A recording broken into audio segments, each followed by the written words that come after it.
All right.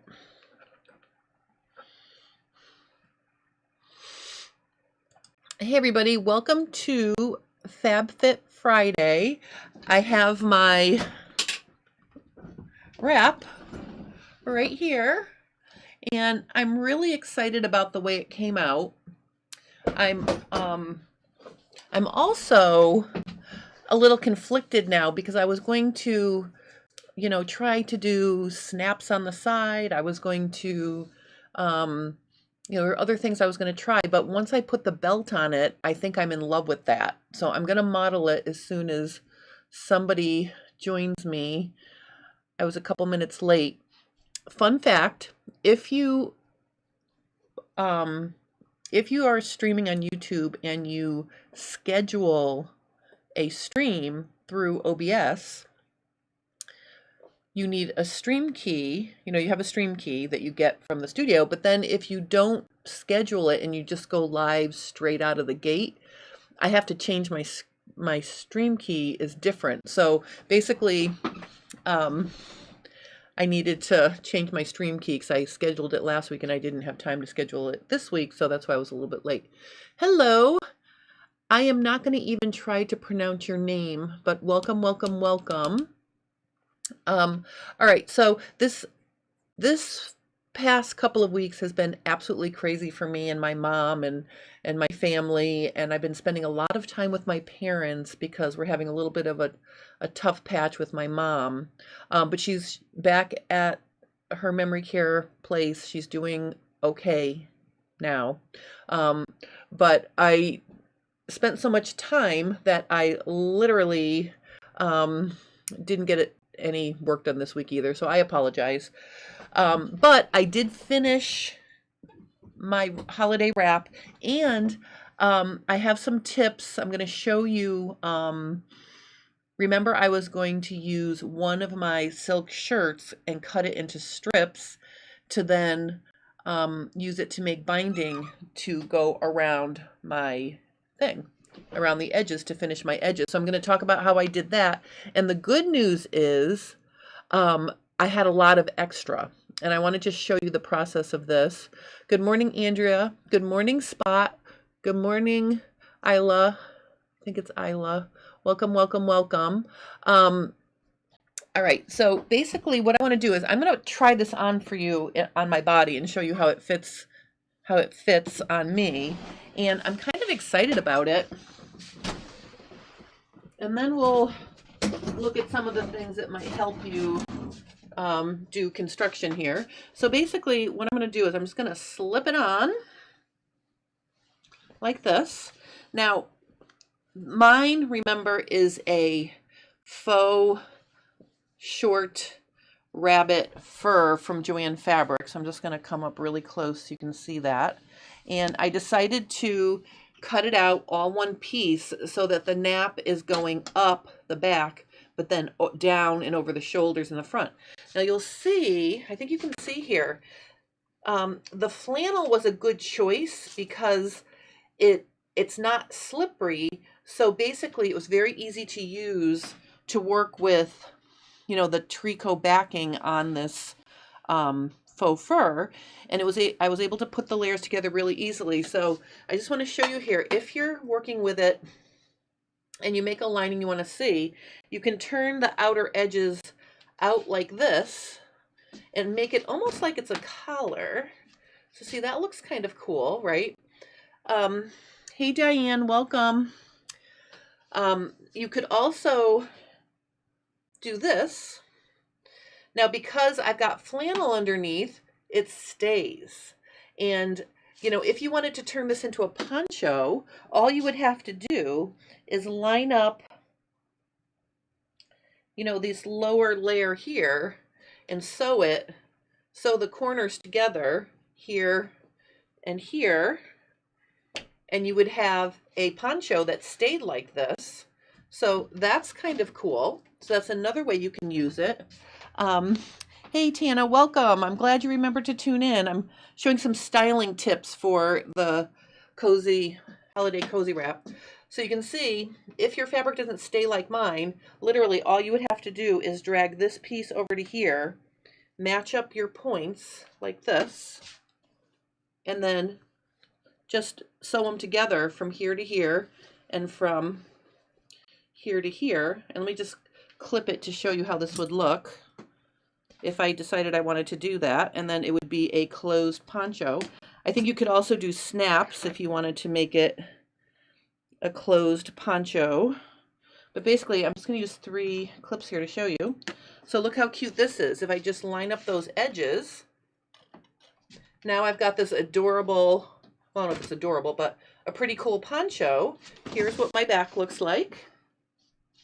Okay. And of course, remember the nap is going up, so you do have that issue, but you can fluff it out of the way when you sit. All right, so I've got that. The other thing is, if you're working with faux fur, well, wait a minute, before I show you that, you can also drag it over a little bit one way and then use the longer way to wrap like this. So if you'd like to wrap it like this, you could wrap it over your shoulder, and then you would have something that looks like this. So I feel like it's got a lot of different options. And then finally, I promised a belt option. And here's the cool thing about the faux rabbit fur. If you cut a strip, if you cut a strip of faux fur in the direction that it curls, this is a, let me see, this is a 5-inch strip. This is 5 inches wide that I cut. And then see how it rolls up on each other? And then all I did was I tied the ends to make ends. And here's the thing. Oh, hi, Anne, welcome. I'm showing some styling tips here. If you crisscross it and then tuck the belt underneath the back, you can tie it across the front like this. I kind of like this as well. And then you can kind of smooth out, smooth the front pieces back like this. And you've got a really cute closed front, and you could pull the fabric up to make a little bit of a sleeve. And then you've got this cute, cute tied version. Okay, so like if you want to cinch the front, you can cinch the front. You can pull the front back a little bit. You could open it like this, and you can tie it, and it would be open but not flailing around like this. So you can see there's a lot of different options for wearing it with this belt. If you do belt it though, you have to pull some up to give yourself some range of motion in your arms.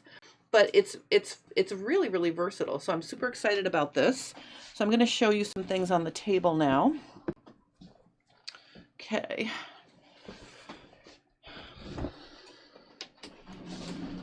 All right, so let's see here. Spot says, I tried a similar wrap and lined it with fleece for warmth, but it was not as drapey as yours. No fluid movement. Choices. You know what? I'll tell you I think what's causing this fluid, I think what's causing the fluid drape is actually the heavy fur. So if I lay it down, let me just lay it down so you can see the whole thing here.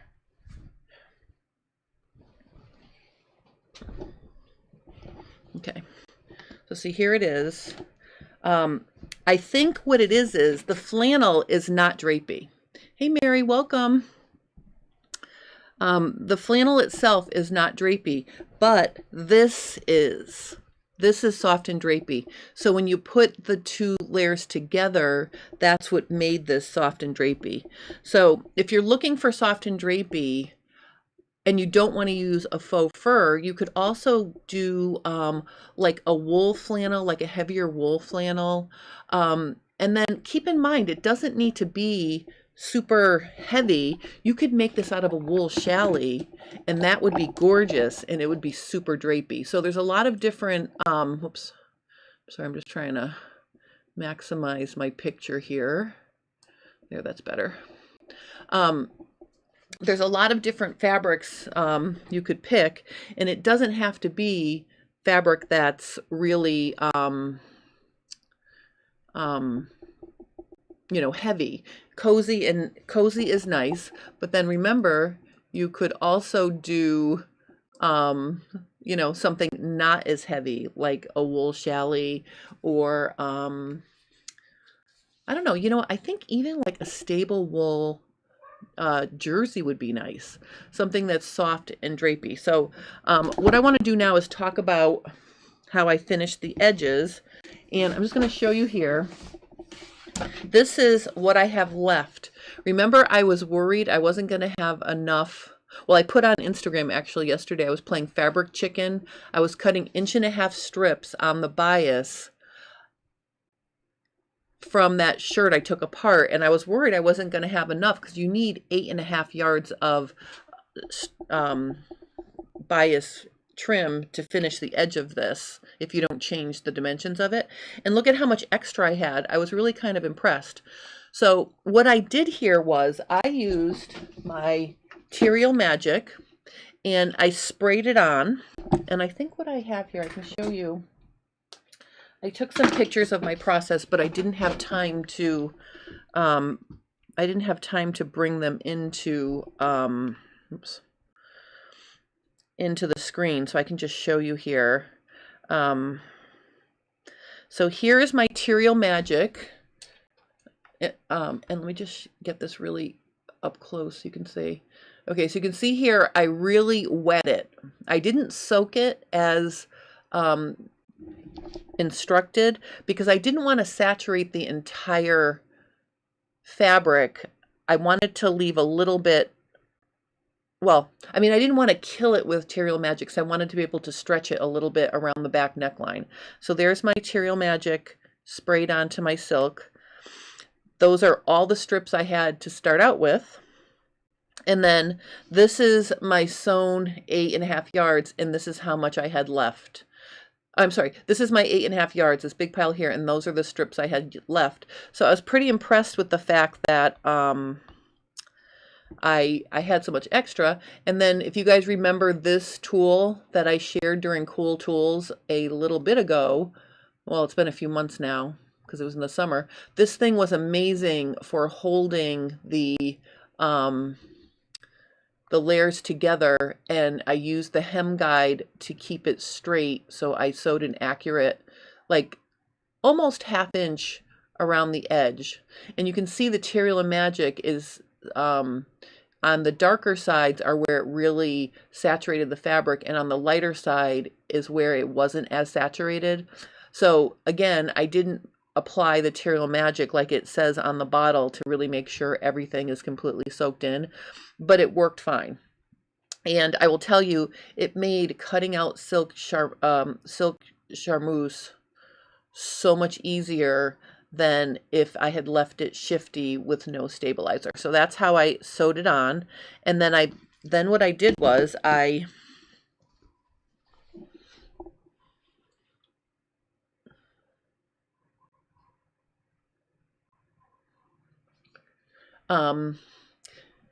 folded it around the edge like this, and then I just top stitch it in place. And you can see here I made little mitered corners. So there's the inside of my corners, and there is the outside of my corner.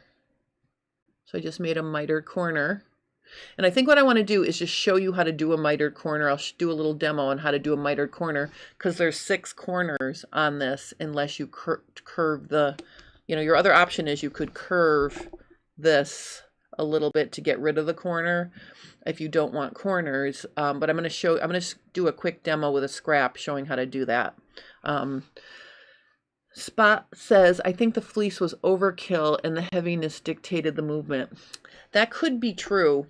It's funny, the things that we think are going to work out.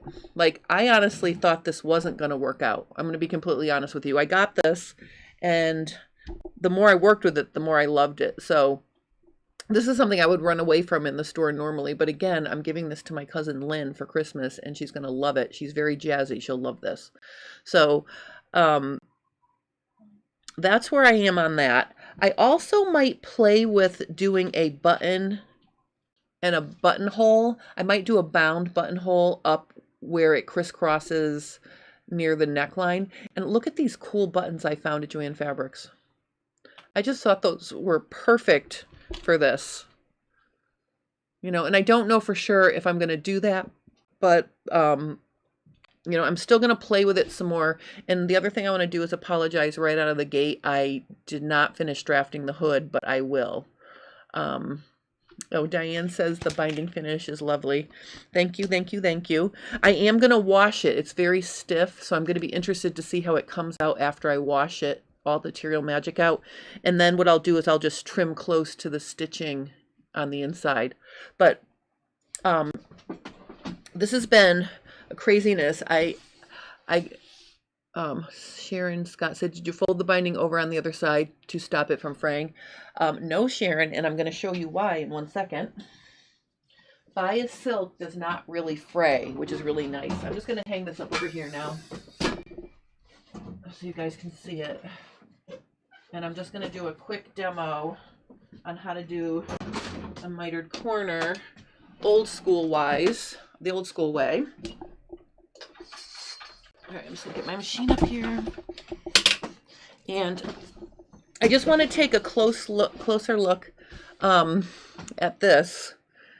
This was my biggest triumph because you know how like if you have to sew a long strip into a tube and then turn it, that can be kind of a pain. So I absolutely love how this curls up into this really cool belt. So this is how my belt came out. Another option could have been I could have sewn a strip of flannel to a strip of this and turned it right side out.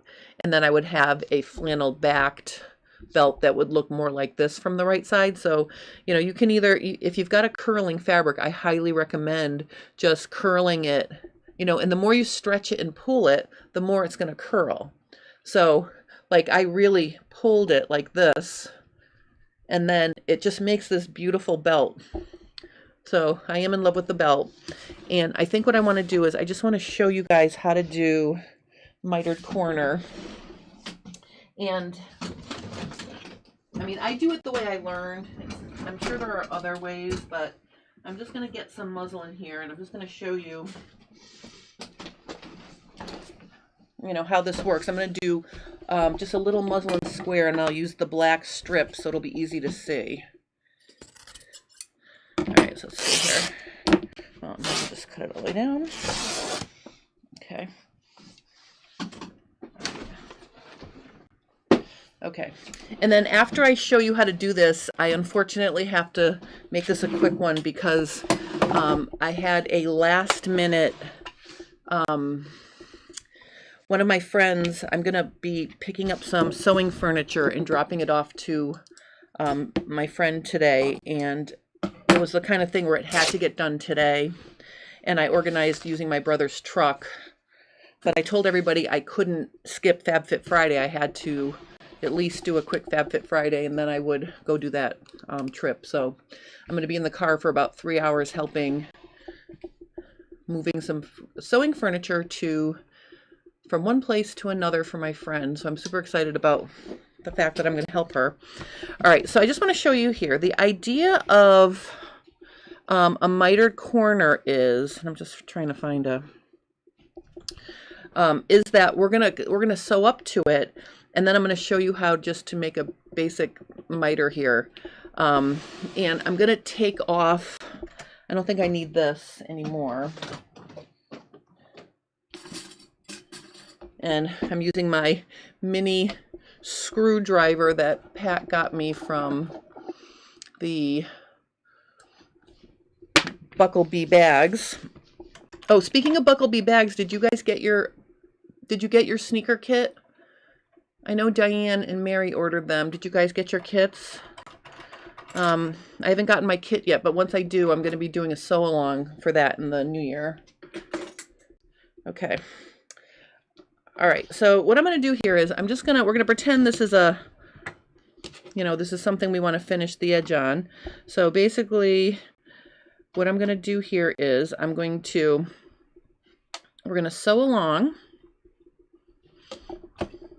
And just to show like what the goal is, before I start sewing, I'm going to mark. And, you know, if you want to mark it on yours for your practice, you can mark it. But basically, you want to stop the distance of your allowance. So I'm just going to draw that in here so we can see it. So this is a 1/2 inch. Oh, I love that idea. Mary and Diane got sneaker kits for their husband to give them for Christmas. I love that. My husband's been asking me what I want for Christmas, so maybe I'll have him do that too. I love that. All right, so basically now, what I'm going to do here is I'm going to, I want to make a really, well, all right.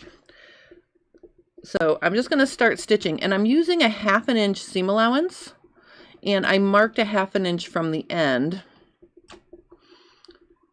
So I'm not going to use the hem guide for this because it's very, you know, we're just doing a little bit here. But basically, I am going to start sewing. And when I get to this line that I drew, which is a 1/2 inch, I'm going to stop. So when I feel like I get to the line, which I feel like it's right there, and also this little guide on my presser foot right here, that's a 1/2 inch, that little groove. So basically those are the cues I have for making sure I'm getting the 1/2 inch. The next step is I'm gonna pick up the needle and take it out just a little bit like this.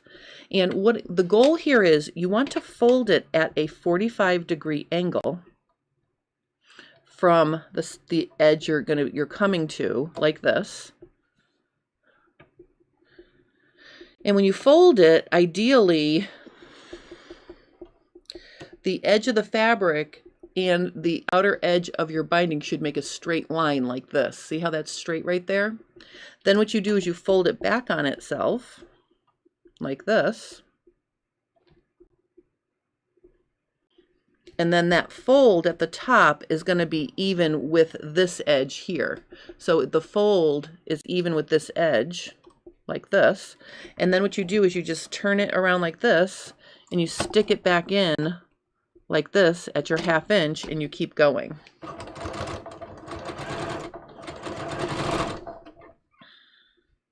Like that. Oops, I'm not being accurate now, but anyway, so let's take this out so I can show you. So now what you have is, you have something that looks like this. I'm going to blow it out so you can see because it's black. There. So see, this should have been folded, so I didn't do a perfect job, but basically this fold should have been right up there with that one. So that this is not 100% perfect, but let's see if we can make it work. So then what you do is when you turn it, okay, this side, see how there's an underside? You want to deal with the underside first. You fold that down like that. And I may put a pin in here. Okay, then I'm going to turn around and look at it from the back side. And basically what I'm going to do is I'm going to fold this back down to a 45-degree angle like this. And you want to be careful that you don't fold the tip of your fabric. You want to keep everything nice and straight like that. So I'll put a second pin. I like to pin these through both sides like this. So I'm holding it like that. Okay, and then you just keep going. So that's how you do a mitered corner. And then when you sew from the right side, you're just going to stitch in the ditch. So I used a combination of clips and, oops, I'm sorry. I used a combination of clips and pins to hold it. You know, and you can fuss with it to get it to be perfect, but basically that's how you get the mitered corner. And then you just stitch in the ditch. So if you're not a fan of doing mitered corners, because mitered corners can be scary. The other thing you can do is you can actually fold the corner in half like this.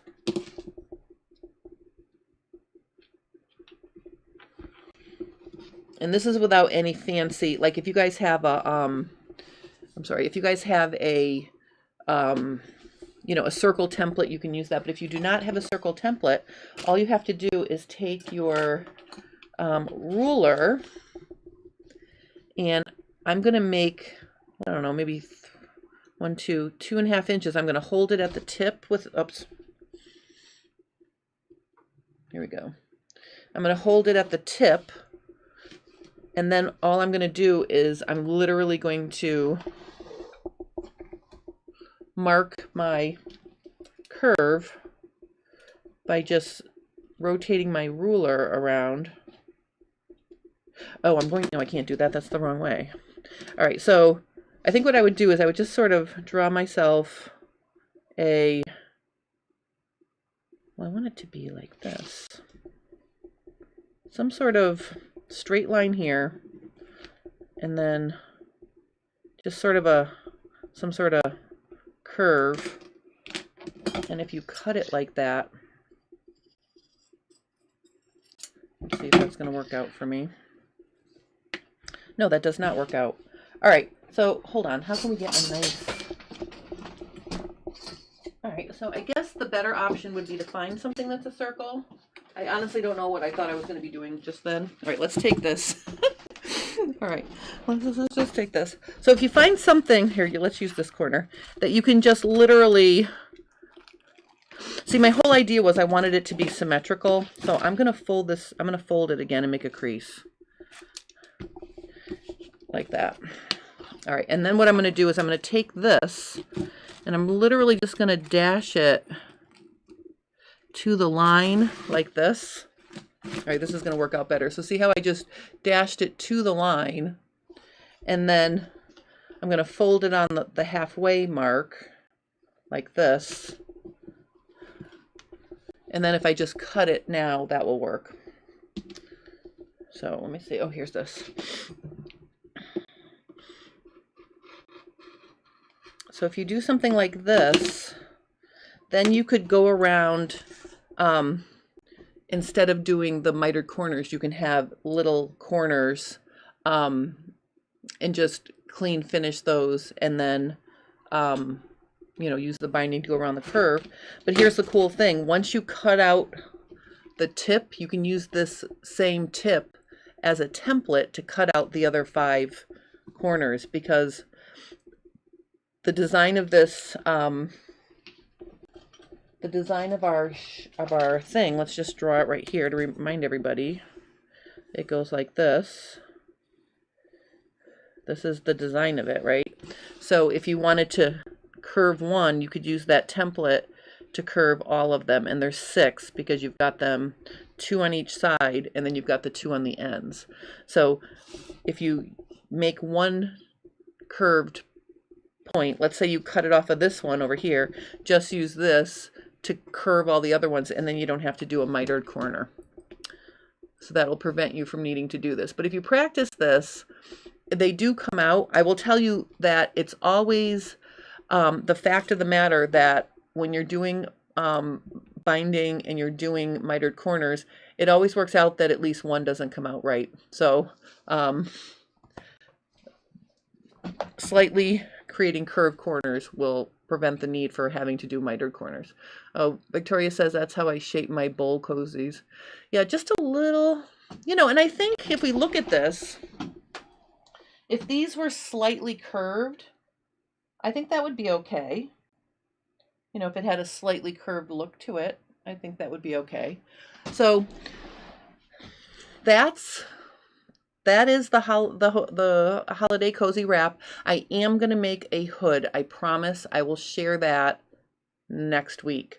Now, next week, I am going to have a last minute stocking stuffer that I think you can get from Amazon ASAP if it's something you're interested in on Monday for Cool Tools. I will have a Fit Tip Tuesday on Tuesday. It's a subscriber question. And then on Friday, is the day we're going to do the hood. We're definitely doing the hood.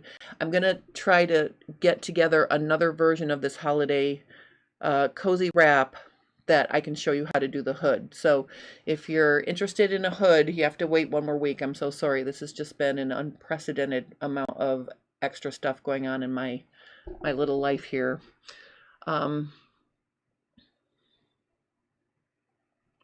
Mary says, in the mitered corner, I have had someone tell me to turn the bulk of the corner fabric in opposite direction on both sides. The bulk of the corner.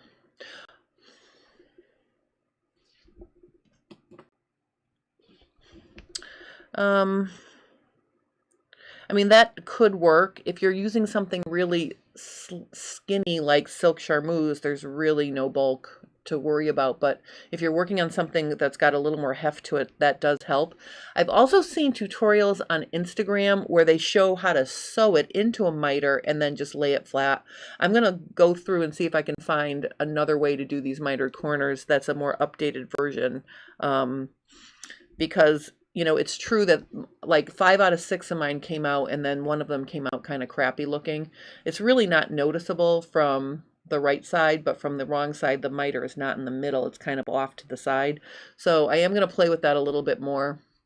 But again, next week I will be doing the hood, and if I have any other tips for you, I will share those. I will say that spraying the Material Magic on the silk before I cut it into strips was a game changer for me in terms of getting it a nice straight strips. And then sewing them on was very nice too, because you know, it didn't shift around. And if you don't saturate it completely, you can pull it. I just want to show you here. I had someone email me, one of my friends emailed me, and she said she used the Material Magic and she didn't like it because there was no stretch. But you can see there is give here, right? So if you don't kill it, you can still stretch it enough for something like this where you just need a little bit. I only stretched it around the back of the neckline. So that is my FabFit Friday for today. I'm so sorry I have to run off quick today. But again, I have this furniture, sewing furniture, but it's a good deed and it's the holidays. So I feel like I'm spreading good deeds and free patterns and giveaways, and I'm just trying to stay in the holiday spirit with everything I have going in the background with my family. My family is fine. My mom is fine, but we have a lot of things to decide now going forward. So it's been a lot. Oh yeah, and Mary says that Material Magic washes out nicely. I know. I'm going to have that all washed for next week too, so you can see it. Because I'm going to be dropping that off to my cousin like probably on my way home from Christmas dinner at my brother's. So I'll have it next week to show you too. So if I decide to add anything else to it or change anything to it, you know, I'll still have it to share with you next week as well. So anyway, thank you guys so much for hanging out with me. I just want to tell you, this has been my most popular free pattern out of any pattern that I've offered for free. Tons of people downloaded it, and that just makes my heart so happy. So I hope everybody is making cozy holiday cozy wraps, and if you are, please send pictures, you know, or post them on social media and tag me so I can see them, because I'm dying to see what you guys come up with, because there's so many ways you could make this. Oh yeah, Mary says magic works really great on thin knit hems. Anything you want to do, anytime you want to stabilize something that either stretches or shifts around, this stuff is amazing. So I highly recommend it. It does wash off really nice. In a pinch, you can use starch. Starch works too, but I like this one better. So anyway, oh, Tana says, this is such a busy time of the year. We get it all at once. I know we do. It's been a lot, but also I've been having a lot of fun. So next week I'm going to do the hood, and then if I have made progress on my father, I'm making a shirt jacket for my father, and look at what I have done. Where is it? Uh-oh. I think I lost. All right, so now I've lost it. I had his collar right there. So all I've done on my dad's um, shirt jacket for Christmas is the collar. So you might see some shirt jacket construction next week too. So um, I'm getting down to the wire. But anyway, oh, Spot says, go spread the love out there in the real world by all. Yes, everybody go out and spread some holiday love. Um, you know, I think it's a good time to, if you have someone who needs help with something, go help them. Or if you need help with something, put it out there in the universe and somebody will help you. If there's anything I can do to help anybody, please let me know. I am all for helping anybody who needs it. So thank you guys so much for hanging out with me for 38 minutes. Next week I will not be in a rush, I promise. So next week I will have that hood. I'll show you how to do it. I'll upload the PDF so you can download the pattern to go with it. And if you want to add a hood to your wrap, you'll be able to do that. So, oh, Mary's hoping to get rid of her crutches on Monday, then you'll feel the holiday cheer. Yes, I'm sending you warm vibrations for that, Mary. Prayers and vibrations for quick getting rid of those crutches. Yes, and I'll send holiday cheer too. I'm sending holiday cheer to everybody. So thank you guys so much for joining me. I'll see you next week, and I will have Cool Tools and Fit Tip Tuesday next week. So check those out. All right. So thank you guys so much, and have a lovely weekend. Bye.